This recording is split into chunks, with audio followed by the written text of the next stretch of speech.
nanti harus 70 ya, nilai yang dicapai minimal harus 70. Ini dinyatakan lulus dan akan lanjut PPL kalau sudah nilainya minimal 70.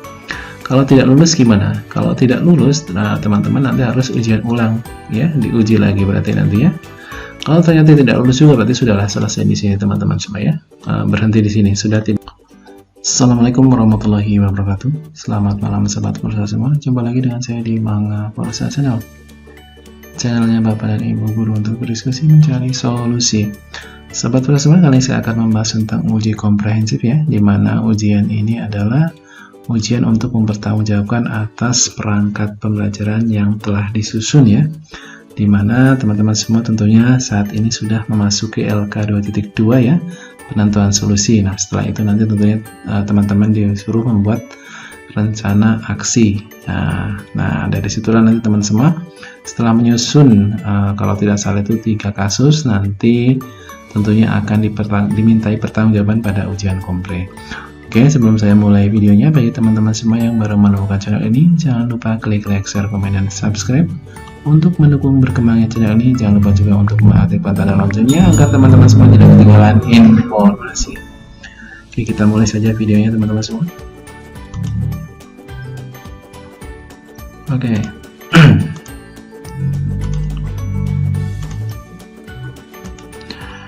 Teman-teman semua, saat ini teman-teman semua tentunya sudah tahu ya, kira-kira berada di mana. Nah, teman-teman semua untuk PPG dalam jabatan untuk yang pertama ini atau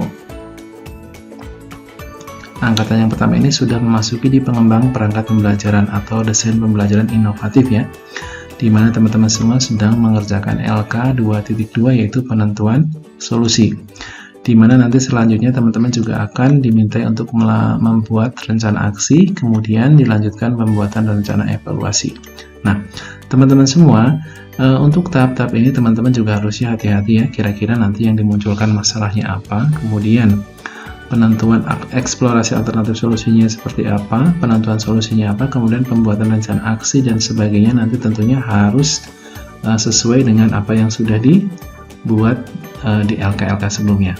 Kemudian nanti diaplikasikan atau diintegrasikan nanti pada perangkat pembelajaran yang harus dibuat. Nah, setelah selesai teman-teman semua tentunya nanti akan memasuki, nah ini teman-teman di sini nih akan memasuki praktik pengalaman lapangan atau PPL ya.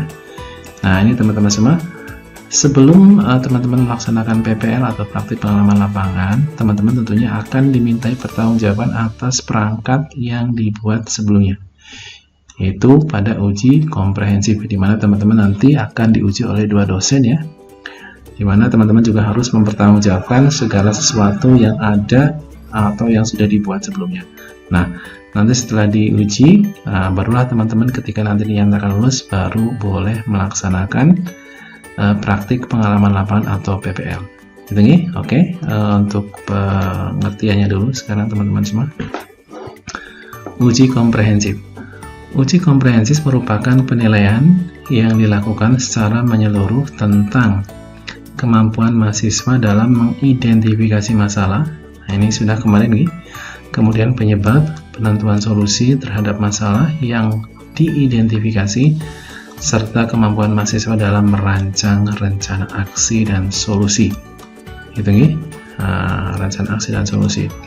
Selain itu, uji komprehensif juga dimaksudkan untuk mengetahui kemampuan literasi numerasinya, kemudian HOTS ya atau High Order Thinking Skill, TPACK atau Technological, Pedagogical, dan Content Knowledge di sini yang bersumber dari perangkat pembelajaran yang dihasilkan dari tahapan pembuat rencana aksi dan solusi. Ingat nanti tentunya teman-teman produknya itu adalah perangkat pembelajaran gitu teman-teman semua. Kemudian dimintai pertanggungjawaban pada uji komprehensif ini tentunya.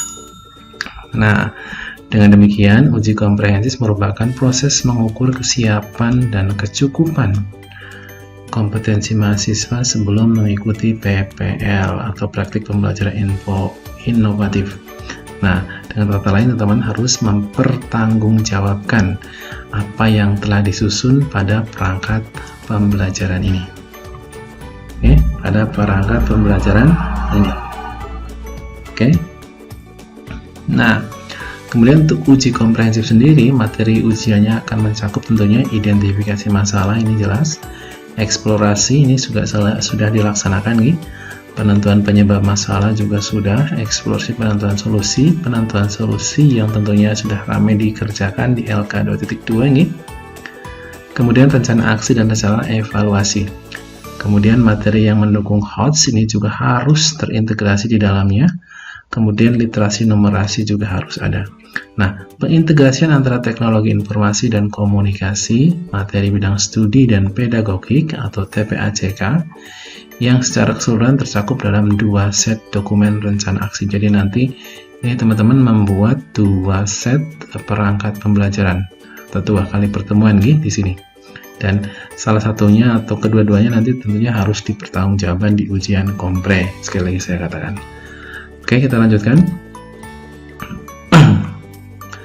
Nah, ketentuan ujian komprehensif. Nah, ini yang pertama adalah uji komprehensif untuk setiap mahasiswa dilakukan selama 1 JP atau 50 menit. Nah, 50 menit berarti nanti dibagi 2 karena ada 2 dosen penguji, 25 menit, dan 2 dosen yang terakhir juga 25 menit. Pada akhir tahapan pembuatan rencana aksi dan rencana evaluasi. Kemudian, yang kedua, setiap mahasiswa diuji oleh 2 orang dosen, prodi, PPG yang keahliannya sesuai, penguji bukan dosen pembimbing. Gitu nih, jadi biasanya nanti silang antara kelompok lain, gitu nih. Antara dosen yang membimbing di kelompok lain. Kemudian yang ketiga adalah, ingat ini, hati-hati sekali teman-teman semua, nilai minimal kelulusan uji kompre ini ditetapkan adalah 70 ya, sebagai persyaratan mengikuti PPL. Bagaimana kalau nanti di bawah 70? Nah, nanti kita simak slide berikutnya ya. Kemudian uji komprehensif dilaksanakan dengan platform quiz suite ya, direkam per mahasiswa. Oke, lanjutkan. Nah, ini teman-teman semua. Kriteria kelulusan untuk uji komprehensif di sini ya. Untuk uji utama yang nanti harus 70 ya, nilai yang dicapai minimal harus 70. Ini dinyatakan lulus dan akan lanjut PPL kalau sudah nilainya minimal 70. Kalau tidak lulus gimana? Kalau tidak lulus, nah, teman-teman nanti harus ujian ulang ya, diuji lagi berarti nanti ya. Kalau ternyata tidak lulus juga berarti sudahlah selesai di sini teman-teman semua ya. Berhenti di sini, sudah tidak bisa lanjut ke PPL. Gitu nggih? Tapi kalau sudah lulus berarti teman-teman langsung lanjut ke PPL. Gitu nggih?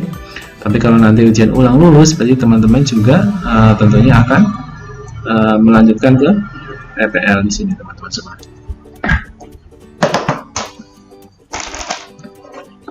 Oke, lanjut.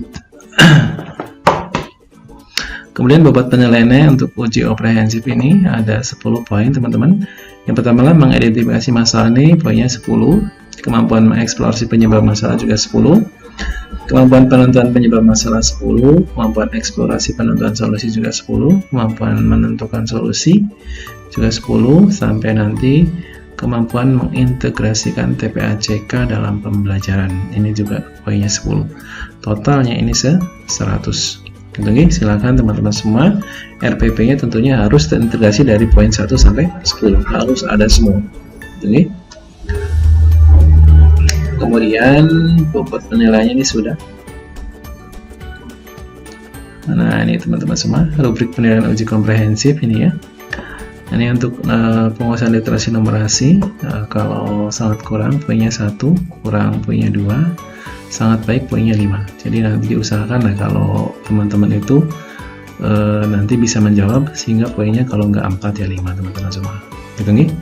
Kemudian mengintegrasikan TPACK atau technological, pedagogical, dan content knowledge-nya ini dalam pembelajaran ini diusahakan juga nanti harus berkategori baik ataupun sangat baik agar teman-teman nanti bisa dinyatakan lulus ya, bisa lanjut ke PPL tentunya. Oke. Cukup itu gambaran dari saya tentang uji komprehensif ya. Jadi teman-teman semua nanti di tahapan ini teman-teman semua tentunya harus mempersiapkan dengan benar-benar ya. Mulai dari eksplorasi alternatif solusinya itu jangan asal copy paste dari apa yang sudah teman-teman dapatkan dari mungkin YouTube ataupun mungkin dari yang lain, tapi usahakan ada dalam kondisi real di sekolahan panjenengan gitu nggih, karena nanti tentunya PPL juga akan dilaksanakan di sekolah masing-masing. Terima kasih, saya Eri, selamat malam. Assalamualaikum warahmatullahi wabarakatuh.